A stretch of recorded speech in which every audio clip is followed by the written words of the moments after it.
بینانی بەڕێز خۆشەویستانمە بکاتتان باش لاڵقەیەم جارەی بەرنامەی چاوپێکەوتن گفتوگۆکەین سەبارەت بە دیمەنی سیاسی ئێستای هەرێمی کوردستان و ئەو پرس و ئەو بابەتانی لەم چوارچێوەدا دروست دەبێن. لەم بەرنامەیە پرسین ئایا دەرکەوتنی ئۆپۆزیسیۆنی سیاسی وەکو هێزێکی فشار بۆ سەر سیستەمی حکومڕانی لە هەرێمی کوردستانە سەرەتایەکە بۆ بیناکردنێکی دیموکراتیانەی دەسەڵات و بۆ بیناکردنی کۆمەلگای مەدەنی لە کوردستان بە شێوەیەکی گشتیتر یان بە پێچەوانەوە ئەمە هەنگاویەک نزیکی کردینەوە بۆ تەقادنەوە بەڕووی دەسەڵات و دەرکەوتنی سیماکانی دەسڵاتێکی تند و دەسڵاتێکی خۆسەپێن لە کوردستانە. ئایا ئۆپۆزیسیۆنی ڕاستەقینە بەبێ دیموکراتیزەکردنی ژیانی کۆمەڵایەتی و کەلتوری لە وڵاتدا بەتەنها و بە تەرکیزکردنەوە لەسەر دیموکراتیزەکردنی ژیانی سیاسی دەتوانێت ئامانجەکانی بەدیبێنێ؟ ئایا مۆدلی بەهاری عەرەبی کە بە شێوەیەکی گشتی یەکێک بوو لە سەرنج ڕاکێشتنی ڕووداوەکانی ڕابردوو لە ناوچەکەدا و سەرنجی هەموو لاکمانی بەخۆ ڕاکێشا تا چەندێک ئەگەری دووبارەبوونەوەی هەیە لە کوردستانە و ئەگەر فۆرمە جیاوازەکانی کاریگەریەکانی بکاتە کوردستان چۆن و بەس شێوەیەکە بێ. بۆ گفتوگۆکردن لەسەر ئەمە بەتە میوانداری بەڕێز نووسەر کاک ڕەبین هەردیمان کردووە. کاک ڕەبین بخاتن دەکەم. سپاس دەکەم کاک گوێنجی. کاک ڕەبین پێم خۆش سەرەتا بە پرسیارێک دەست پێ بکەم. تۆ ئێستا دیمەنی سیاسی هەرێمی کوردستان چۆنە بینی؟ ئەو هەڵکەشە سیاسیانەی لە کوردستان هەیە لەلایەکەوە ئۆپۆزیسیۆنت هەیە لەلایەکەوە دەسەڵاتت هەیە و بەردێکەوتن و کارلێکی جیاواز لە نێوانیانە هەیە و لەلایەکی دیکەشەوە کۆمەڵێک هێزی فشار و کۆمەڵێک هێزی مەدەنی لە کوردستان هەیە. تۆ بە شێوەیەکی گشتی ئەم دیمەنە سیاسیە چۆنە بین لە کوردستانە؟ زەی کاک کومێدەگە بگەڕێنەوە بە دواتر بۆی بزین ئێستا چۆن دروست بوو ئەم دۆخی ئێستا لە چ دۆخێکایە ئەگەڕێمەوە بۆ هەڤەی شوبات لە دوای ئەو ڕووداوە گەرمەی هەڤەی شوبات و ئەو تەنگژە سیاسیە کوڵەی کە هێنایە ئاراوە لە بینی بە تایبەتی ئۆپۆزیسیۆن و دەسەڵاتەوە کە گەشت بەوەی لەشکرکێشی تێکەوت و ئەگەری گەشتن بە شەڕ و بە شەڕی چەگاری و بە شەڕی ناوخۆن زۆر زۆر نزیک بۆ لێمان گەشت بەوەی کە هێزی سەربازی گەورە بۆ سەرکوردکردنی خەڵکبێنین هەموو تەسەورمانە کرد لە دوایم ڕووداوە لە دوایم ڕاچەنینە گەورەیەکە ڕوویدات. قۆناغی دوای ئەوە قۆناغی حراکێکی سیاسی زۆر گەرم و گوڕ ببێت حرەکەیەکی سیاسی زۆر گەرم و گوڕ دەست پێ بکات لە بینی لایەنەکانە لایەنی کەم بۆ ئەوەی بیرلەوە بکەنەوە جارێکیکە ئەم دۆخە دروست نەبێتەوە جارێکیکە ئەم هەموو ناڕەزایی خاڵک بەم شێوەیە بەجێ نەهێڵڕێت ئەوم ناڕەزایانە بە جددی وەربژیرەوە بیر لە جۆرێک لە چارەسەر بۆ ئەو گلەی و گاز زیندانە بکرێت کە خەڵک ڕوبەڕووی سیستەمی حکومڕانی کوردستانیەکاتەوە هەموو شتەکانە یانوو دەبێت قۆناغی دوای ئەم حراکە سیاسیە قوڵ و بەرفراوان و گەورەیە بێت. سەرەتاکان بەوە دەستی پێکرد هەندێک کۆبوونەوەی کۆبوونەوەی ئۆپۆزیسیۆن و دەسەڵات ڕوویە کۆبوونەوە پێنجخۆڵیەکان دەستیان پێکرد ومێدیشی زۆر هەبوو ئەمە بتوانێت جوڵەیەکی سیاسی بخاتە ناو هینی سیاسی کوردستانەوە سیمای خەریتەی سیاسی لە کوردستانە بەڵام بەداخەوە پێچوو هەردوو هێزەکە هەردوو هێزی حکومڕانی کوردستان مەغرور بەو دەسەڵاتەی کە توانیوانە خۆپشاندانێکی گەورە سەرکوت بکەن و خەڵکێکی زۆر بە زەبری چەپ بخەنەوە ماڵەوە وایان لە خەڵک کرد بێدەم بن جادەکان چۆڵکەن مەغرور بەمە تەسەوریانە کرد لە وا هاتن بۆ وتوێشکە لە مەرکزێکی زۆر بە قووەتەوە قساکەن ئامادە نەبوون گۆڕانێکی بنەڕەتی مژدەیەکی گرنگ بە خەڵکی کوردستان بن و بە پێچوانەوە وا هاتن بۆ خۆپشاندان وا هاتن عفو بۆ هین بۆ کۆبوونەوە پێنج قۆڵیانە کە ئۆپۆزیسیۆن لە تەماعەکانی خۆی دابەزی بێ بڵێت بەم سیستەمە حکومڕانی کە لە کوردستانەوە مشارەکەیان بکە گەورەترین خاڵێکاوان لە ئۆپۆزیسیۆنی داواکەن هەمیشەوەیە بێن بەشداری حکوومەت بکەن چەند وەزارەتیشان بینێ و لە وەزارەت تا بەشداری بکەن و حکومڕانی بکەین بەیەکەوە ئەم سیستەمە حکومڕانیە بەڕێوە بچێت.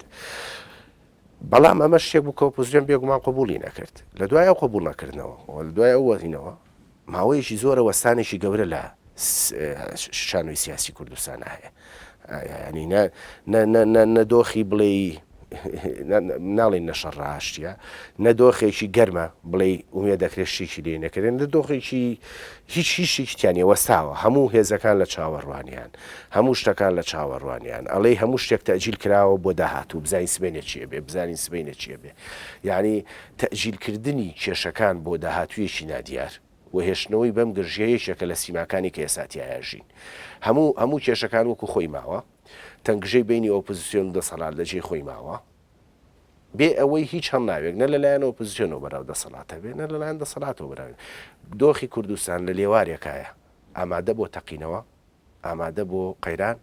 ئامادە بۆ کارەساتی ناخۆش کاکڕێبین یەکێک لەو خوێندنەوانەی کە بۆ سیستمی حکومڕانی هەرێمی کوردستان ئەکرێت و بۆ ئەزمموی حکومڕانی کوردێکرا لە هەرێمی کوردستانی عراقەوەیە کە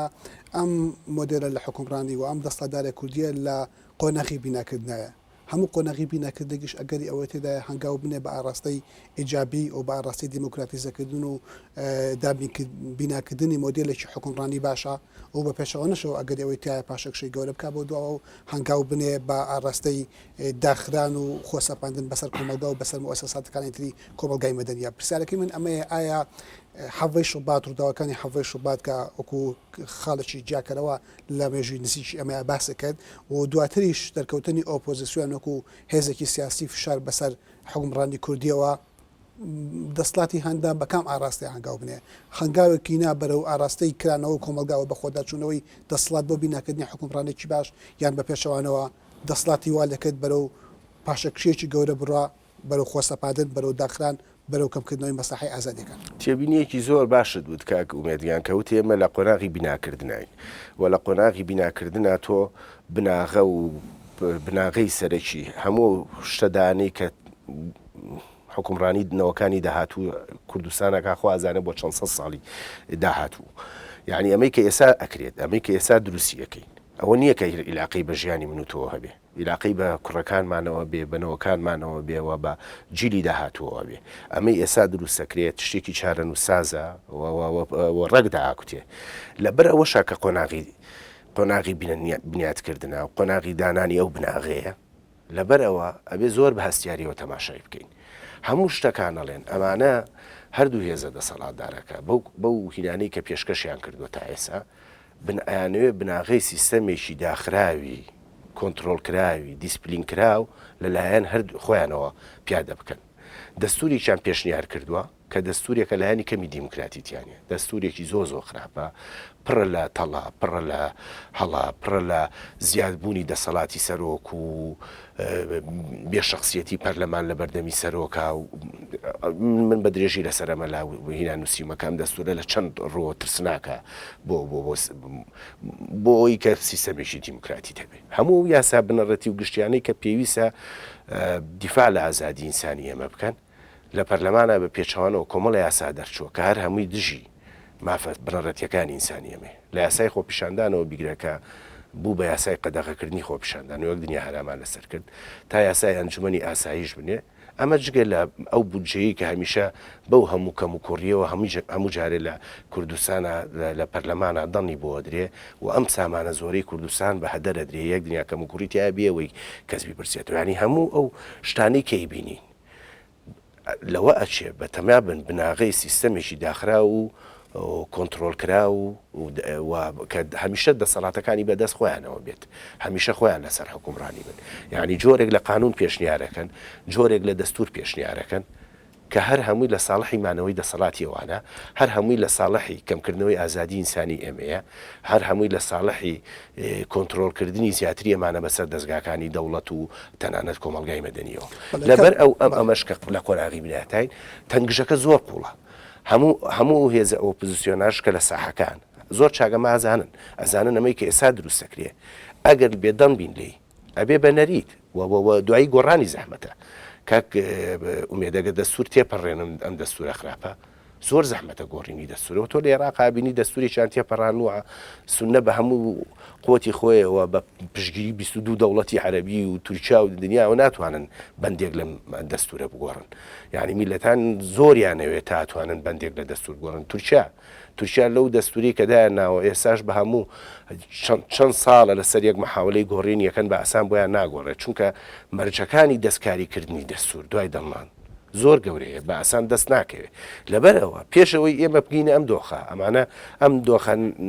داخراوە بە یاسایی بکەن پێویستە ئەساساً ڕێگە نەدەن بە یاسایی بکەن ئەبێ نێڵینە دەستورە تێپەڕێ ئەبێ نێڵینە قانونانە هەروە بە ئاسانی بڕوا بێ بگەڕێتەوە پێچوونەوەی پێکرێت. بەڵام کاکڕێبین هاوکات لەگەڵەوەی ئەم خوێندنەوەانە بۆ ئەم خوێندنەوەی بەڕێزت بۆ دیمەنی سیاسی لە هەرێمی کوردستان هەیە کە دەسەڵات لە دوای ڕووداوەکانی هەفتەی شوباتەوە لە دوای دەرکەوتنی هێزی ئۆپۆزیسیۆنەوە کار بۆ ئەوە کات بەرەو دەسەڵاتێکی خۆستە پێێن بڕواوە دەرگاکان دابخەوە مەسەحی ئازادی کە بکاتەوە بەڵام کۆمەڵێک ئەرگۆمنتی دیکە هەیە لەم بۆرانەیە کە ئەکرێت ئاماژە بن بۆ پێچەوانی ئەم بۆ چۆنە بۆ نمونە هێزی سیاسی ئۆپۆزیسیۆن ڕاستەقینە هەیە کە ئێزانە بە تەواوی مانە سەربەخۆن لە دەسەڵاتی سیاسی چاودێریکەر و ڕخنەگرن بەسەر هەموو کۆی دامەزراوەی سیاسی و هەر لە بسوودنەوەی گۆڕانەوە تا دوو پارتی ئیسلامەکە کە ئەمانە چالاکیشی گەوران هەیە و فراکسیۆنێکی گەورەی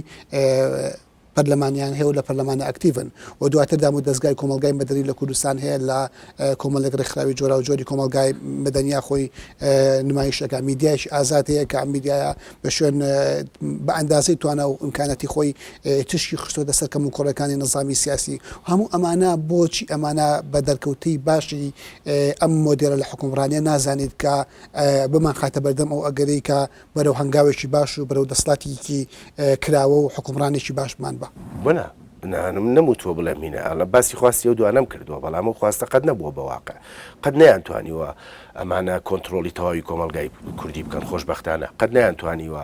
هەموو شتێکی کۆمەلگای کوردی یعنی کەواتە جیاوازە ڕاستەقینەکە ئەمەیە کە ئۆپۆزیسیۆن هەیە کە هێزی چالاکیشمان مانای کراوەی ئەو دەسەڵاتە نیە بەقەدەوەی کە ناتوانێت کۆنتترۆلی بکەن فەرزی واقع یعنی ئەرزی واقع دروستی کردووە ئەم هێزە خەڵک دروستی کردووە بەخۆشی دەسەڵات دروست نەکراوە بۆ ئەم هێزە ئۆپۆزیسیۆنە دروست برێت هەزاران کەس بێنان کراوە خەڵک سجن کراوە خەڵک سەرکوت کراوە و ئێستاش ئەو فشارەی کە لەسەر ئۆپۆزیسیۆنە زۆر گەورەترە لە پڕ بودجەیان نەبرن لە هەر ئەزمەیەک بودجەی ئۆپۆزیسیۆنە بڕن پارەیان نادەنێ ئەندامەکانیان نەکەونە بەرهەڕەشە خەڵک بۆی ئەم ئۆپۆزیسیۆنە لە ساحەکەیە بێڵێتەوە قوربانیەکی گەورەیەوە ئەمە منەتی دەسەڵات نییە ئەمە تێکۆشان و خەبات و خۆڕاگریە و خەڵکەیە کە ڕێگەی نەیەوە بە تەواوی هەموو کوردستان کۆنتترۆل بکرێت لەلایەن هێزێکیان دوو هێزی کوردستانەوە ئەمەی کەوای کە بەڵام کێشەکە چی دروستی کردەوە هەمومان خۆشببین بووین بەما کە مادام ئۆپۆزیسیۆنێکی وا چالاکمان هەیە و خەڵکێکی بەرفراوانی کوردستان تەئیدیەکە دوو هێزە سیاسیەکە بەشێک لە دەسەڵاتی خۆیان واز لێ بێنن و جۆ لەم ئۆپۆزیسیۆنە بگرن جۆگرتن لە ئۆپۆزیسیۆنە بێگومان جۆگرتن و ڕازیکردنی هەزاران خەڵکەکە دڵنی بەم ئۆپۆزیسیۆنەیەوە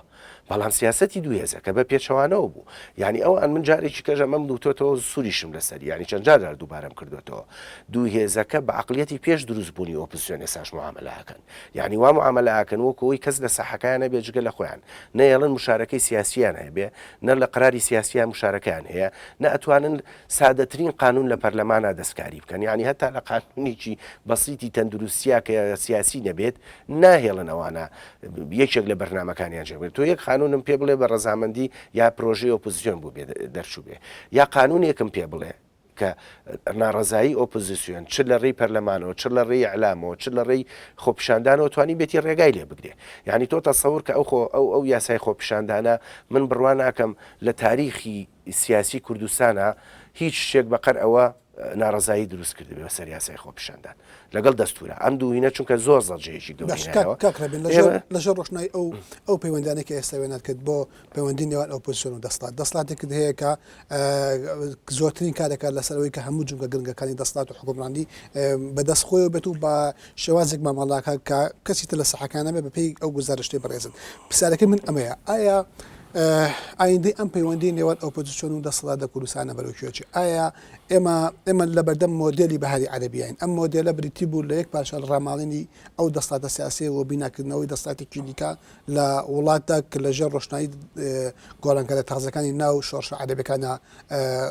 ڕوویدا بێگومان جیاوازێکی گرنگ لە بینی بارودۆخی هەرێمی کوردستان ئەوانە هەیە بە تەسەووری تۆ چ مۆدێلێک ڕەنگە ببێتە مۆدیل ڕەنگە ببێتە نموزجێکی بەرجەستا بۆ ئایندەی ئەم پەیوەندیانە لە هەرێمی کوردستانە چۆن ئەکرێت چاکسازی دەسەڵات بکرێت لە کاتێکە دەسەڵاتێک هەیە ئەم ئۆپۆزیسیۆنی بەردەوام پەراوێز کردو و وەکو تەقرێت تەماشاکە من ئەم پرسیارم زۆر پێ باشە لەم بینەشە لە چاوپێکەوتنیەکە لە ڕۆژنامەیە جوابم مایەوە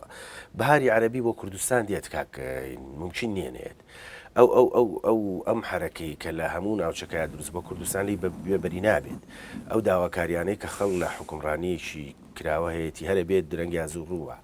دروستکردنی حکومڕانی سیستەمکار بەسەر چوو دروستکردنی حکمی بنەماڵە بەسەر چوو دروستکردنی سەرۆکی فەرماندەکە هەمومان کە ناویمان هێنا بڵین خوا بپارێزێ بەسەر چوو کۆتایی پێهات وەکە زەمە قبول ناکە ئەگەر هەندێک کادری حیزبی ماون ئەمایان پێ قبوڵە ئەبێم حەزە بەرنەوە بۆ ناو لە مەڵبەندەکان ناتوانن بەسەر کۆمەلگای کوردیا بیسەپێنن بەشێکی زۆری کۆمەلگای کوردی ئەم حکومڕانی قبول نییە و ئامادە نییە قبولی بکە ئەگەر خەڵک بەڵام لە حیزبا ماوە ئامادەیە ئەمە قبول بکە حکمی بنەماڵەی قبوڵە حکمی تاکڕەوی قبوڵە خۆ بووبی لە مەڵبەندەک و ملقەکانی خۆتان ناتوانن تا بەیانی بۆی هەڵپەڕن و گۆرانی بڵێن بەس بتەوێت ئەم خواستە بکەی بەخواستی کۆمەلگا هەموو ئەزمونونەکان لە دوای ڕاپەڕینەوەڵێن ئەمە ناکرێت کۆمەلگای ئەمە کۆمەلگایەکی زیندووە بەشێکی زۆری دژی ئەم جۆرە لە حکومڕانیە بەڵام ئەمە چۆن دێت بەهاری عەرەبی چۆنیە بۆ کوردستان ئەزانی کاک ئومێد من زۆر بڕوان بەوە هەموو میلەتی مێژووی تایبەتی خۆیەژی هیچ مێژوویەک لە مێژوویەکی تر ناچێت سینناریۆی ڕەنگە لە سەردی ڕیگشتیە هەموو شتەکان وەکو یەک بن مەسەرەن کە شۆڕژ ڕۆیە گۆڕانکاری لە جێگایەکە ڕوویە ڕنگدانەوەی لەسەر هەموو ناوچەکانی ترە بێ بەڵام شێوازی ئەو گۆڕانکاریانە چوویە بەچ ئاقارێک هاڕوە مێژوی ئەو کۆمەلگایە تەحکومی پێوەکە لەو نمونانە کە باسێک کرد ئەگە بینە سەرینی ئەبینی لە نمونەیەکە بۆ نمونەیە سینناریۆکان جیاوازن لە تونسا خۆپیشاندان کرا لە ماوەی ماڵێکە زینە العابدین ڕۆیشت جێش بێلایەن بوو خەڵکێکی زۆر نەکوژرا جێش هاتە پاڵ خەڵک و لە ماوەی ماڵێکە شتەکە کۆتایی پێهات لە مسرا جێش بێلایەن بوو بەڵام حیزبی حاکم بەوەی دەستگای مخابرات و کادرەکانی خۆی کەوتنە شەڕەوە لەگەڵ خەڵکە تا شەوی پەلاماری حوشتەکان بۆ مەیدانی ئازادی ئەندامەکانی حیزب و کادرانی حیزبی وەتەنی شەڕیان نەکرد بۆ حوسنی مبارەک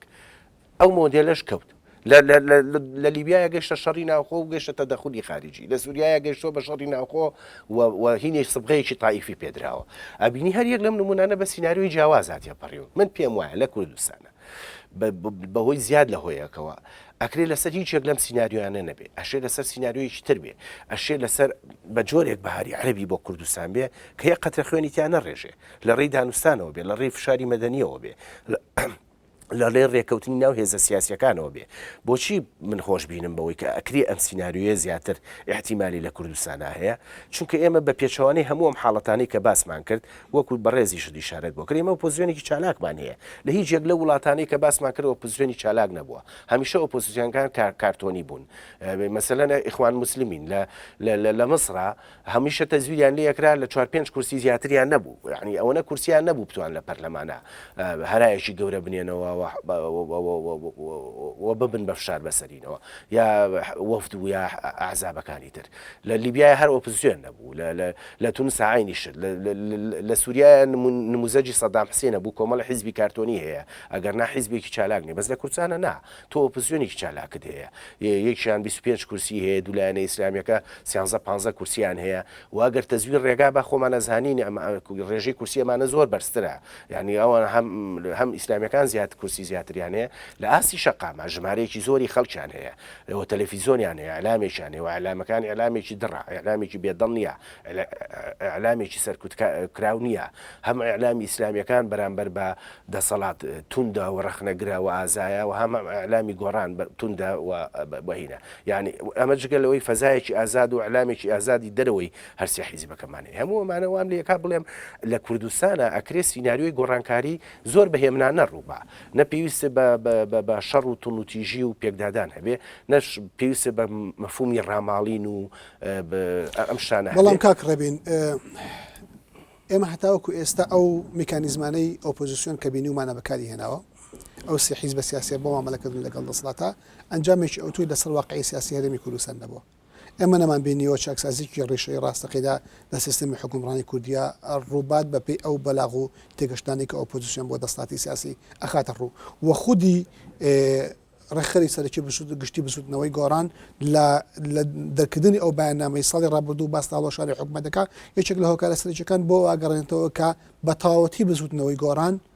لە ناو هەڵکەشەی سیاسی فەرامۆش کراوە لە پەرلەمان پرۆژەکانی ناچێتە پێشەوە لە حکوومەتە مشارەکەی نیە یعنی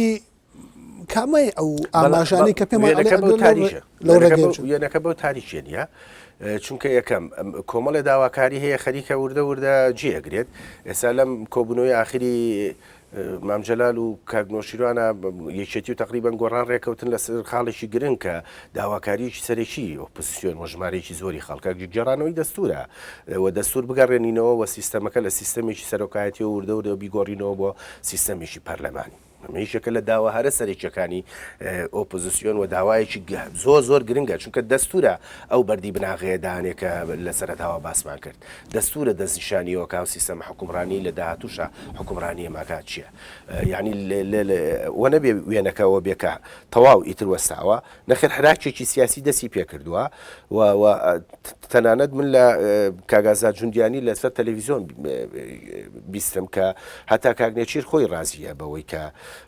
دەستور بگەڕێنێتەوە وەیشەتی لە کاتی کۆبوونەوە دووقۆڵیەکانیان لەگەڵ پارتیا باسی ئەمەی کردووە وەوان زۆر خلافیان لەسەرەوە نییە کە دەستکاری ئەو یاسایانە بکرێت کە ڕەهەندی نیشتیمانیان هەیە و دەستکاری دەستور بکرێت یعنی بەشێک لە جوڵەیەکی سیاسی دەستی پێ کردووە کابێت چاوەڕێی نەتیجەکانی بکەین کە بەرەو ڕات بەڵام هەمیشە لە پەرلەمانە ئەوەی کە ڕۆڵی بینیەوە منطقی زۆرینەوە کەمی نەبووە بەداخۆ منطقی زۆرینە و کەمینە لە مەسلەی دەستورە ئەم ڕۆڵە نبینێت خب زۆرینە و کەمینی یەکێتی و پارتی بەیەکەوە دروست بوو نەزانی ئەگەرنانە یەکێتی بە تەنیا زۆرینەیە نە پارتی بە تەنیا زۆرینەیە و ئەگەر یەکێتی پارتی بگەڕێنەوە بە دەوری خۆیان دەوری بەڕاستی واز لەو ئەوە بێنن هەست بکەن هەردووچان لە سەنگەران بەرامبەر بە خەڵکیکە وەکو دوو حیزبی سیاسی مۆدێرن ڕفتار بکەن ئەو زۆرینەیە نامێنێ یعنی ئەگەر یەکێتیەکان بەڕاستی بیر بکەنەوە لە ژێر فشارانە بن ڕەنگە تەیدی بازێ پرۆژەی پارتی نەکەن و بەعکسیشەوە ڕەنگە ئەگەر پارتیەکان لە ژێر زەختی پەیمانی استراتیژیان نەبن ئەکرێت لە پەرلەمانادان بۆ پرۆژانە نێن کە مەسەلەن یەکێتی تەقدیمێکا و پیان باش نییە ئەتوان لەگەڵ بەسمەوەیە ئەوەی کە ئەم زۆرینە هینەی دروست کردووە ئەو ڕێکەوتنەوەی ئەو ڕێکەوتن ئەمڕۆ لە بەردەم لەرزینەکە ئەو ڕێکەوتن ئەمڕۆ لە بەردەم لەرزینەکەیە لە بینی یەکێتی و پارتیا چونکە جۆرێک لە هەستەکە ناهاوسەنجیی دروست کردووە و فعلەن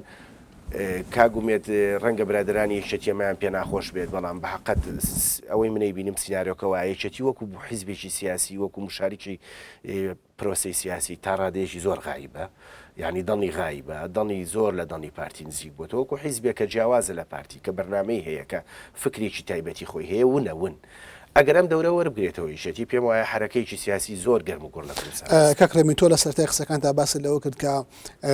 لە دوای هەفتەی شوباتەوە دەسەڵات لە هەرێمی کوردستان بە شێوەیەک مەعامەلەیەکە کەوەکەوەی ئۆپۆزیسیۆن نەبێ وەکوی هەفتەی شوبات ڕووی نەدابێ و بە معنایەکی دیکە کار لەسەر جێژیکردنی دەسەڵاتی خۆسەپێن و دەسەڵاتی داخرا و هەتا دوای ئەکا بەڵام لە هەمان کاتیشدا ئێستا باس لەوەکەی ئەم دەسەڵاتە ئەگەری ئەوەی تێدایە بەڕێگەی ئاشتیانەکرانەوە قوبڵ بکە و دەستور بگەرێتەوە سیستەمی پەرلەمانی بینا بکرێ پرەنسیپ ئەساسەکان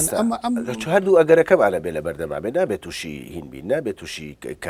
هین بینیانی سەدمە بین هەردوو ئەگەرەکە لە بەردەسا من لە شوێنێکی کەشاوتم دوهێزەکان قەرارێن دوهێزەکەش توانن ێستا ئامانەش نەکەن ئەتوانن هیچ نەگۆڕن ئەتوانن سەربازەکانیان هەندی سۆڕەوانی سەرجادەکان وەسەرکوتی بەستم ئەوە نیە بەبەست بۆ نەبوو کە دوو ئەگەرمان لە بەردەمانەوە بەقەدەوەی مەبەستمەوەیە ئەو شیکار و ڕاوەکردانەی تۆ بە واقعی سیاسی هەرێمی کوردستانی ئەەکەی ئەمانگەێنێتە کام دەرەنجام ئەمانگەێتەوە دەرەنجامی ئەم دەسڵاتە کرانەوە قبول دەکە و دەشێ بەش لێ بێ قبولیکە زەی کاگین ئەقلە لێ بێ قبولیکە ئەقلە لێ بێ گۆڕانکاری ڕووبە ئەقلە لێ هەبێ دانیشن و دەستکاری و دەستور و ئەو یاسایانە بکەن کەنە ڕزایەتیشی گەورەی دروست کردووە لە هەمووی مهمتر